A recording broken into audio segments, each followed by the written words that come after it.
생각하는지라. 그러나 우리의 시민권은 하늘에 있는지라. 거기로부터 구원하는 자 곧 주 예수 그리스도를 기다리노니 그는 만물을 자기에게 복종하게 할 수 있는 자의 역사로 우리의 낮은 몸을 자기 영광의 몸의 형체와 같이 변하게 하시리라. 아멘. 반갑습니다. 뭐랄까 너무 오랜만에 뵙고 마치 그 친척들이 이렇게 모인 그런 기분. 제가 멀리 떠났다가 친척들 모인데 이렇게 착 참여한 그런 기분이에요. 그리고 와 보니까 너무 좋은 장소고 사실 저도 루메니아 교회에서 예배한 지가 꽤 오래됐어요.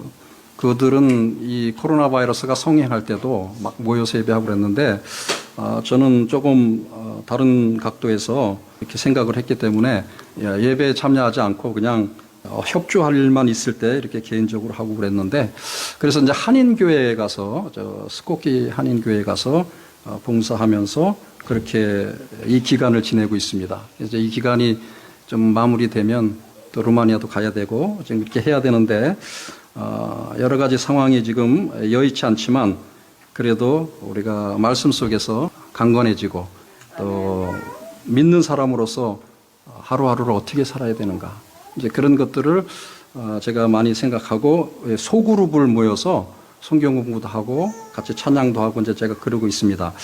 어떻든 오늘 여러분 만나서 좀 드리고 싶은 말씀 이것이 이제 오늘 제목의 복음에 합당한 삶을 어떻게 살 것인가. 우리가 이 신앙생활 하면서 굉장히 많이 들어요. 너는 복음에 합당한 삶을 살아라.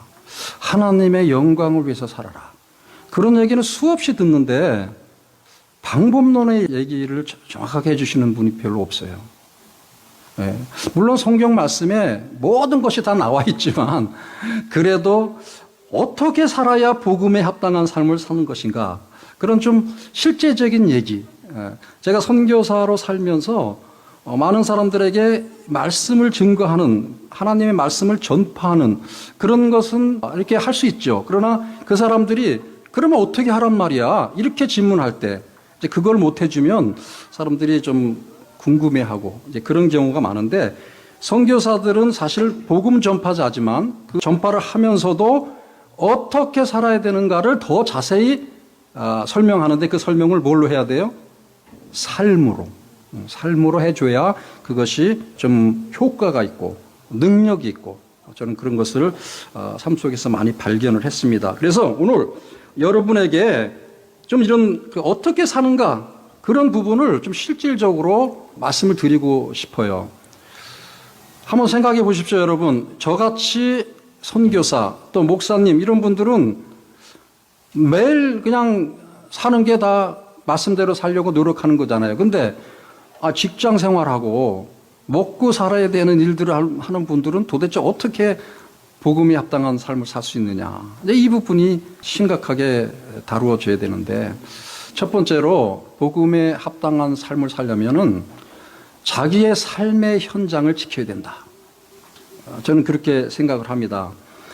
성경에 이 몇 가지 직업론을 얘기할 때 가장 대표적인 게 농부 얘기가 나오고요. 그 다음에 군사 얘기가 나옵니다. 그리고 경기자 얘기가 나와요. 이것이 대표적으로 성경에서 얘기하는 것이지만 우리의 삶 속에서의 그 직업들은 너무나 다양하잖아요. 근데 뭘 우리가 생각할 수 있냐면 그럼 나의 직업은 나의 삶의 현장은 지금 농부의 입장인가 경기자의 입장인가 군사의 입장인가를 보라는 것이죠.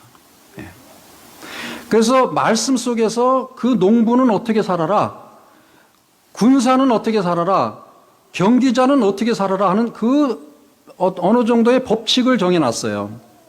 그래서 내 삶의 현장에 내 직업이 그 세 종류에 들어가지 않더라도 그 직업 속에서 나는 어떤 자세로 어떤 규칙을 지키며 살아야 될까 이것을 늘 생각하고 그것대로 살려고 노력한다면 그 사람은 복음에 합당한 삶을 사는 것이죠. 그래서 이 직업이라는 것은 상당히 소중한 것이고 직업에 충실하되 말씀에서 이렇게 우리에게 교훈하는 그 교훈을 어떻게 소화하고 어떻게 실천할 것인가, 그것이 첫 번째 복음에 합당한 삶을 사는 방법이다.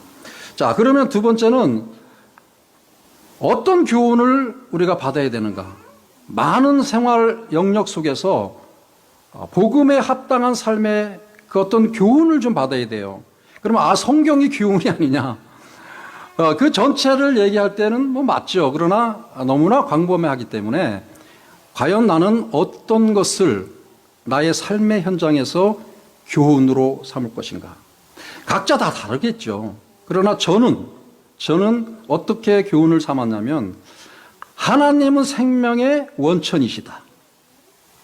일단 이 생명에 대한 각별한 그 신경을 써야 돼요. 아까 기도하면서도 우리가 아기서부터 중학생까지 그냥 만나는 아이들이 아니라 그 생명의 소중함에 대해서 기도했잖아요. 사실 우리가 하나님의 자녀라는 그 개념은 이미 하나님께서 우리가 지금 그 자녀를 키우는 것처럼 그런 새로운 생명으로 우리에게 부여했다는 것이잖아요. 그러면 그 생명이 원천이 누구냐? 하나님이시다.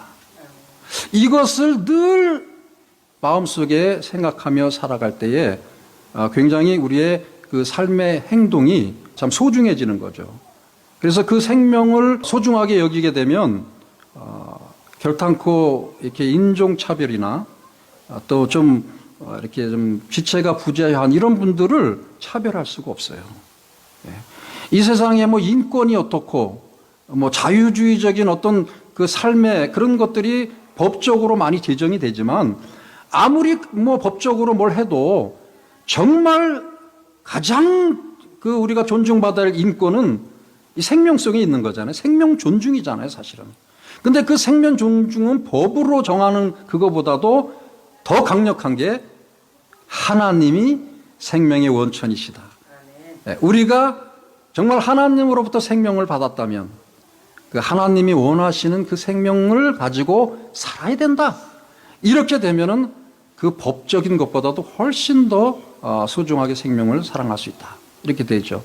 그 다음에 우리의 시각이, 교훈 중에 하나가 그래요. 생명을 정말 존중하는 그 마음이 있는데 우리의 시각이, 우리의 시선이 어디에 있느냐. 이것을 또 잘 생각해야 됩니다. 우리의 삶의 현장에서 우리의 시선이 돈에 많이 가 있으면 손님 많이 기다려야 되고요. 더 열심히 일하는 시간을 늘리면 돈이 더 많이 들어오고 좋은 직장을 얻어서 포지션이 높아지고 그러면 또 연금이 많이 올라가고, 그래서 우리의 그 바라보는 시선이 어디에 있느냐가 참으로 내가 지금 복음에 합당한 자로 사느냐 아니냐 이런 것을 판단할 수 있는데, 그 우리의 시선을 늘 하나님께 두어라. 이것이 굉장히 중요해요. 그런데 왜 하나님 앞에 시선을 두어야 될까? 조금 전에 제가 생명의 원천이 하나님이었다면 우리의 이 눈으로, 그냥 주어진 육체의 눈으로 이렇게 세상을 볼 수 있지만 우리에겐 또 이 영적인 눈이 있잖아요. 그래서 하나님이 주시는 그 빛, 이 전기불이나 태양 말고 하나님이 창조한 그 세계를 볼 수 있는 빛 안에서 우리가 세상을 볼 수 있다. 시편 36편 9절에 그 말씀이 딱 나와요.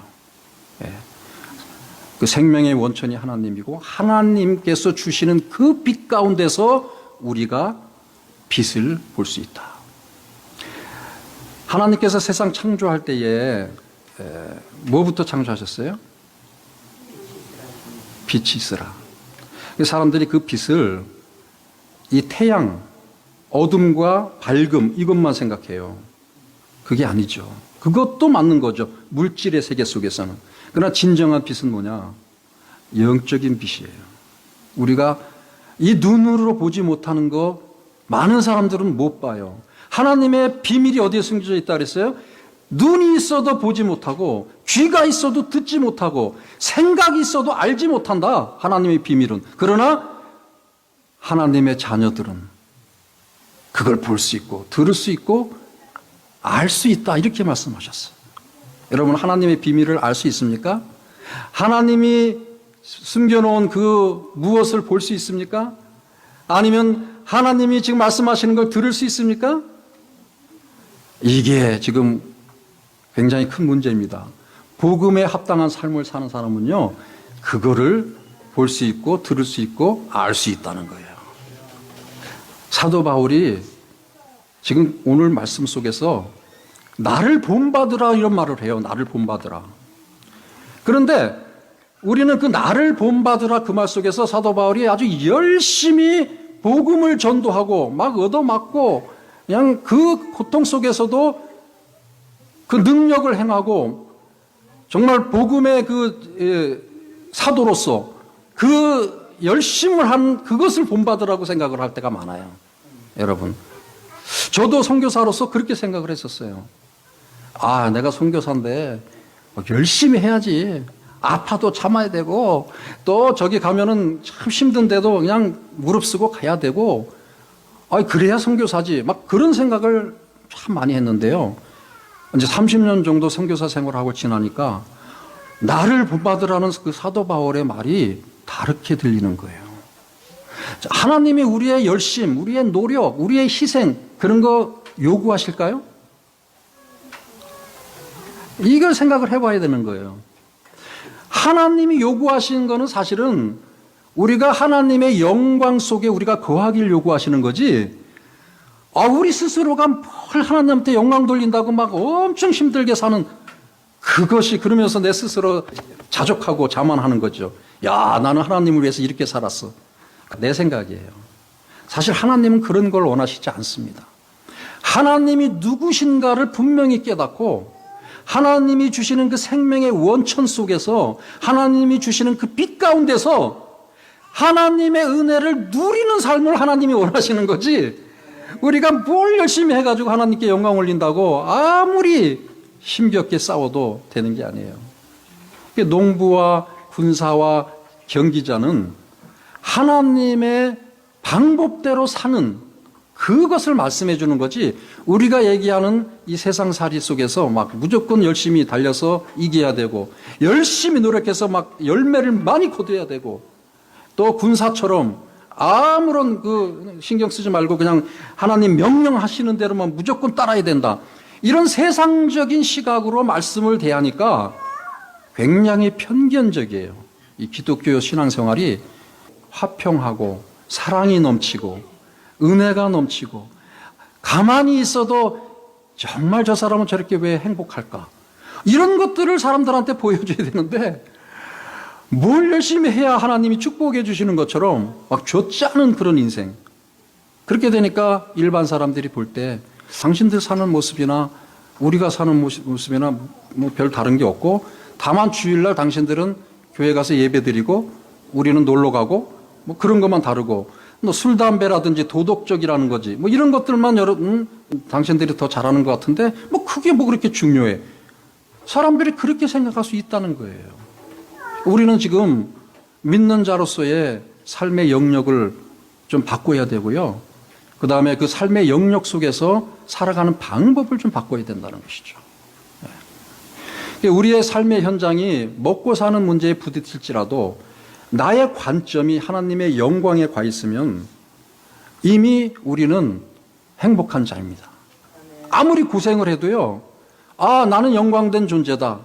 나는 하나님께서 다른 사람들하고 하나님을 모르는 사람, 생명의 원천이 무엇인지 모르고 하나님의 주시는 그 빛이 무엇인지 모르고 그냥 내가 보이는 대로, 내가 느끼는 대로, 내가 생각하는 대로 이렇게 사는 사람들하고는 다르구나, 이거를 깨달으면요, 어느 삶의 현장 속에서도 우리는 복음에 합당한 자로 살 수 있다는 것입니다. 그래서 꼭 잊지 말 것은 삶의 현장을 지켜라. 그리고 하나님이 주시는 생명의 원천이 무엇인가, 생명의 원천이 하나님께 있고 하나님이 주시는 빛 속에서 나는 그 빛을 바라보고 있다. 여러분, 그 다음에 또 한 가지 우리가 그 영역 속에서 깨달아야 할 것은 예배자의 삶인데, 자, 복음에 합당한 자는 사실은 예배자로 사는 것이잖아요. 예배자. 그런데 이 예배자가 어떻게 사는 게 예배자냐? 주일날 예배 시간에 나와서 예배하면 예배자입니까? 어떻게 생각하세요? 우리는 그래서 뭐 주일 성수부터 시작해서 놀러 가더라도 주일날 예배 시간을 지키고 예배 드리고 가라. 그러면 마음이 편하다. 그래서 예배 시간은 꼭 지키고 놀러 가는 사람 많아요. 예배자입니까? 사실은요, 구약 시대에는 그 성소가 있었어요. 규칙이 있었어요. 그리고 그렇게 해야만이 됐어요. 예배는. 그런데 예수님께서 십자가에 달려 돌아가시고, 오늘 십자가 얘기가 나오죠? 예수님의 사랑이 나옵니다. 그 규율을, 구약 시대의 규율을 휘장이 갈라지면서 그것을 해방시켰잖아요. 해방시키면서 예배자로의 삶을 변경시켜줬어요. 그것이 이제 영적인 예배, 산제사라는 것이죠. 산제사. 우리가 이 산제사에 대해서 깊이 깨달아야만이 복음에 합당한 삶을 살 수 있는 거예요. 산제사는 어떻게 드리는 게 산제사일까요? 아까 삶의 현장하고 연결됩니다. 산제사라는 건 살아있는 존재로서, 그러면서 영적인 존재로서 예배하라 이 말이잖아요. 우리가 사는 것이 뭐예요? 삶의 현장이 사는 것이잖아요. 직업을 가지고 돈도 벌어야 되고 자식들도 키워야 되고, 그럼 그 속에서 과연 어떻게 예배를 드릴 수 있을까? 이것을 해결하는 사람은 정말 복음에 합당하는 건데, 우리가 그 예배를 해결을 못해요.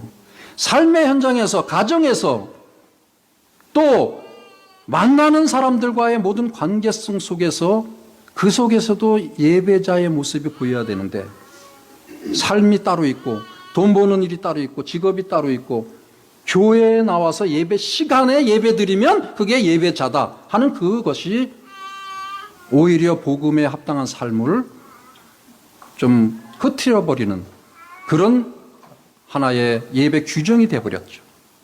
그래서 오늘은 우리의 그 예배 규정을 인간적인 규율 속에서 지켜야 함이 마땅하죠. 우리가 인생을 살면서 사회적인 제도나 규율을 벗어날 수는 없잖아요. 그것을 지켜주되, 정말 중요한 것은 나는 그 예배자로서 나의 삶의 현장 속에서 그 영적인 삶이 어떤 모습으로 비춰지는가. 그 비춰지는 것을 누가 먼저 보겠습니까? 당연히 하나님은 보시지만 내 주변 사람이 보는 것이죠. 가정에서는 내 아내가, 내 남편이, 내 자식들이 보는 거고, 직장에서는 내 동료들이 보는 거고, 또 어떤 비즈니스를 하시는 분들은 그 클리언트들이 다 보는 거예요. 그래서 우리가 삶의 현장 속에 나는 예배자다, 그것을 인식하고 늘 인식하고 사는데, 그 예배자라는 게 뭐냐면 형식에 맞춰서 예배하는 건 주일날 이렇게 많은 게 형식에 맞추는 예배지만, 삶 속에서 예배자는 것은 뭐냐면 늘 하나님 앞에 나의 존재가 종속되어 있다는 것. 그것이 예배자의 삶이죠. 그래서 주권적인 구원이다 이런 말을 써요. 여러분, 구원받았습니다 이렇게 물어보는 사람들도 뭐 구원파들이 그렇게 많은데, 진짜 구원의 의미가 뭔지 아세요? 구원의 의미. 우리는 구원받았어, 이제 죽으면 나 천당 갈 거야, 그것이 구원의 의미입니까? 내가 지금 구원받은 존재로 살아가고 있다는 것을 어떻게 설명할 거예요? 복음에 합당한 자의 삶은 바로 이것을 해결하시는 건데, 아까 조금 전에 제가 예배자에 대한 얘기를 했는데, 그 예배자로서 왜 그렇게 할 수 있느냐면 내가 구원받은 존재라는 걸 인식하는 건데, 주권적인 구원이라는 주님이 모든 권리를 갖고 계시다는 것을 내가 인정한다 이 말이에요. 그러니까 내 삶이 어느 삶의 현장에 있든 간에, 무슨 직업을 갖고 살아가든 간에 지금 나의 삶의 주인이 누군 거예요? 주님이시다. 십자가에 못 박혀 돌아가시며 나의 죄 때문에 죽을 수밖에 없는 나를, 그 나의 죄를 다 대신 담당해 주시고 나에게 그 죄의 사함을 주시며 나를 구원하셨다. 이것을 우리가 믿기 때문에 그 주님을 구주라고 고백하잖아요. 그런데 입으로 그 주님을 구주라고 고백하는데 나의 삶의 영역은 모든 것이 내가 주인이 된다면 그거는 복음에 합당한 삶이 아니죠. 우리가 주님을 정말 구주로 고백했고 주님 때문에 나는 새 생명을 얻었고 나는 구원받은 자다 이렇게 생각한다면 지금 나의 삶의 주인은 누굽니까? 주님이잖아요. 그것을 늘 인식하고 살면 그 사람은 당연히 복음에 합당한 삶을 살 수 있는 거예요. 무엇을 하든 간에 먹든지 마시든 간에 주님을 내 주인으로 생각하고 산다는 거. 사도 바울이 사실은 나를 본받아라 하는 거기는요, 열심히 수고하고 막 너무 고통받고 힘들고 복음 전하면서 살았다. 그 모습을 본받아라. 그런 의미보다는 온전히 나는 주님을 내 구주로, 주님을 내 주인으로 섬기며 살았다. 어떤 상황 속에서도. 그것을 지금 얘기한 거예요. 제가 이거 건드렸는데 주님의 마음을 본받는 자, 그 마음의 평강이 찾아오면 험악한 세상을 이기림이 하늘로부터 임함이라.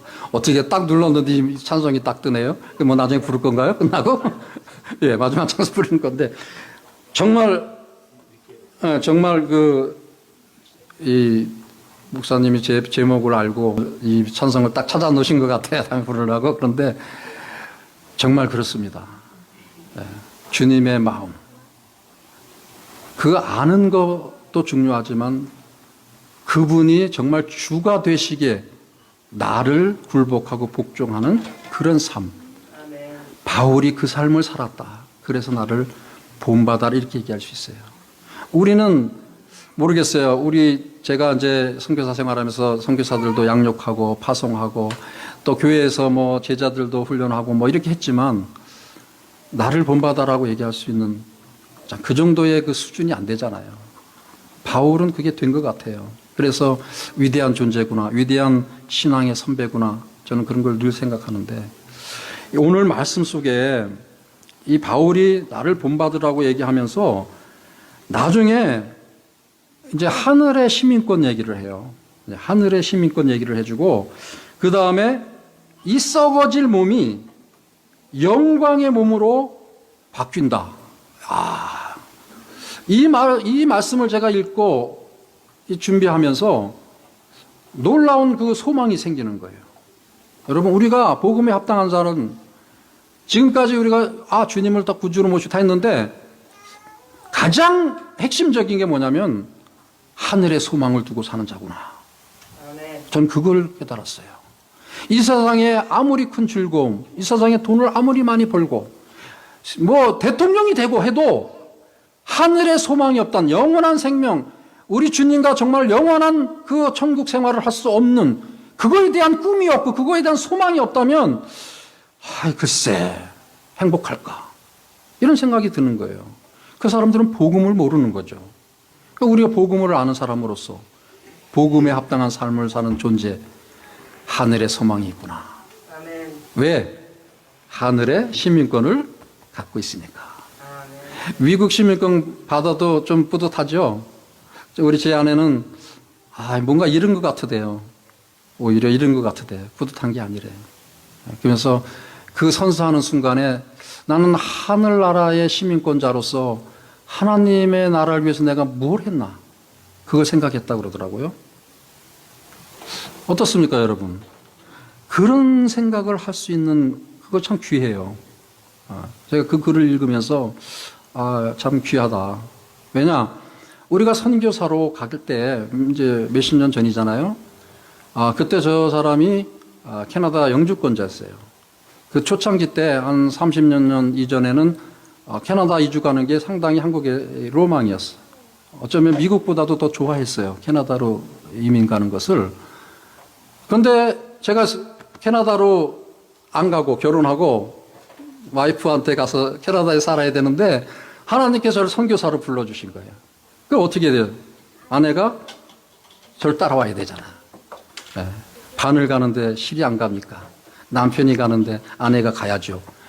이 신앙으로 따라온 거예요. 그럼 어떻게 되겠어요? 영주권자는 6개월에 한 번씩 이렇게 들어가든지 뭐 특별 서류를 해서 뭐 2년에 한 번씩 뭐 이걸 계속 해야 되잖아요. 그러니까 우리는 루마니아에서 계속 살아야 되는데 그걸 어떻게 해요? 또 왔다 갔다 하는 경비 뭐 여러 가지가 힘들잖아요. 그냥 대사관에 가서 영주권을 반납해 버렸어요. 그러니까 주변 사람들이 그렇게 어렵게 뭐 받는 그런 영주권을 어떻게 반납하냐 막 별 소리를 제가 다 들었죠. 저 아내하고. 그러면서 우리 선교사 생활이 시작됐거든요. 그러니까 우리한테는 정말 이 땅의 어떤 영주권, 시민권이 그렇게 중요하지 않아요. 사람들은 뭐 상당히 중요하게 여길 수 있겠죠. 그런데 오늘 이 말씀 속에 그것을 위로하고 더 큰 소망을 주시는 말씀이 나오잖아요. 우리에게 뭐가 있다? 하늘에 시민권이 있다. 아멘. 여러분, 아무리 미국 시민권이 좋아도 하늘 시민권 없으면 글쎄 그렇게 크게 기뻐하지 못할 것 같아요. 근데 뭐 미국 시민권도 없고 뭐 아무것도 없어도 정말 하늘의 시민권자로 나는 하늘의 소망을 두고 산다면 그 사람 더 행복할 것 같아요. 바울이 그걸 얘기해 주고 있어요. 이때도 로마 시민권이 엄청났거든요. 로마 시민권.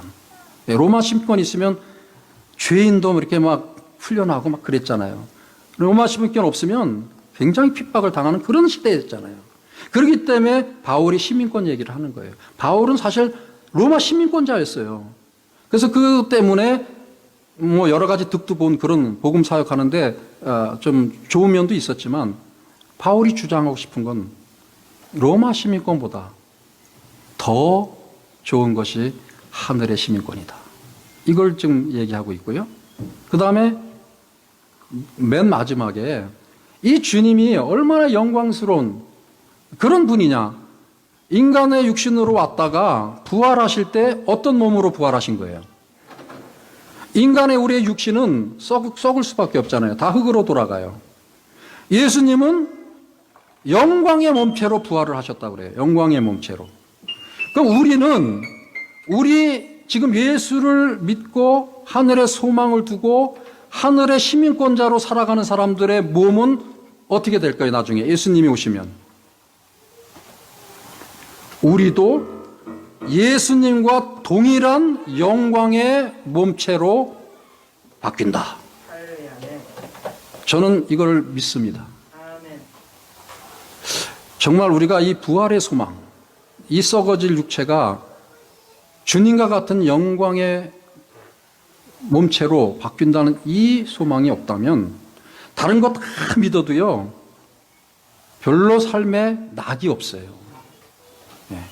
그냥 잘 믿고 신앙생활하고 복음생활하고 뭐 하나님의 생명이 원천이 어떻고 뭐 이런저런 거 다 깨닫고 살아도요 일단 나한테 고난이 오고 먹을 게 없고 돈이 못 벌려서 막 몰개지 못 내고 막 휘달리면 사람 무너지는 거예요. 사탄은 그걸 이용하고 있어요. 항상 우리 삶 속에 아무리 신앙이 강한 것 같아도요 역경이 닥쳐봐요. 아주 심한 무슨 힘든 게 찾아오면 무너지는 게 인간이거든요. 그런데 무너지지 않을 수 있는 거 단 한 가지, 바로 부활의 소망 끝까지 잡는 거예요. 부활의 소망. 내가 혹시 이거를 못 이겨서 죽어도, 혹시 내가 이것 때문에 아이고 빚쟁이한테 그냥 날아가고 어떻게 할지라도 그래 나는 죽어도 주님과 함께 영원히 살 수 있는 존재다. 이거 믿고 있으면요 끝까지 견딜 수 있는 거예요. 근데 그게 없으면 아무리 믿음이 좋아도요 성경 말씀 아무리 잘 알아도 교회 와서 그냥 열심히 예배하고 새벽기도 열심히 다니고 막 해도 힘들어요. 그렇게 무너지는 분들 제가 많이 봤어요. 근데 부활의 소망 정말 지키고 있으면 끝까지 우리가 참아낼 수 있다. 네. 그렇게 여러분 오늘 이 사도 바울이 우리한테 주는 그 하늘의 시민권, 이게 참 좋구나. 그래서 우리의 육체가 우리가 죽어도 다시 그 아주 영광의 그 몸체로 바뀌어서 영원히 주님과 살 수 있구나. 이 소망을 지닐 수 있다면 얼마나 행복한 존재이겠습니까? 이 사람들이 복음에 합당한 삶을 사는 자들입니다. 사랑하는 성도 여러분, 힘겹고 어렵고 여러 가지 조금 불편할지라도 그래, 나는 하늘의 시민권을 가진 자다. 나는 주님으로 인해서 구원받은 자다. 주님이 나의 주인이시기 때문에 죽어도 살아도 나는 주님 의지하며 앞으로 가겠다. 이렇게 한번 굳건히 다짐하고 그렇게 살아가면요, 하나님께서 소망을 주시고 또 이렇게 뚫고 나갈 수 있는 그런 길도 열어주시고, 아이고 정한데 뭐 죽음도 내 각오하겠다, 이런 생각까지 할 때면은 분명히 더 큰 역사가 일어날 줄 믿습니다. 믿는 자들 죽음을 두려워하지 마시고 하늘에 소망을 두고 최선을 다해서 나의 삶의 현장을 지켜가시기를 주님의 이름으로 축원합니다. 네, 기도하겠습니다. 하나님 아버지, 감사합니다. 참 어렵고 힘든 시기를 살고 있습니다. 그러나 우리가 하나님 앞에서 평화를 누리고 기쁨을 누릴 수 있는 그 단 한 가지, 복음에 합당한 삶을 살기 때문입니다. 아버지 하나님, 오늘 우리가 어떻게 복음에 합당한 삶을 살 것인가, 하나님의 말씀을 통해서 새로운 소망을 얻습니다. 아버지 하나님, 우리에게 말씀을 깨닫는 그런 지혜를 주시고 말씀의 그 능력을 우리의 삶 속에서 성취해 갈 수 있도록 역사하여 주시옵소서. 예수님의 이름으로 기도드렸나이다. 아멘.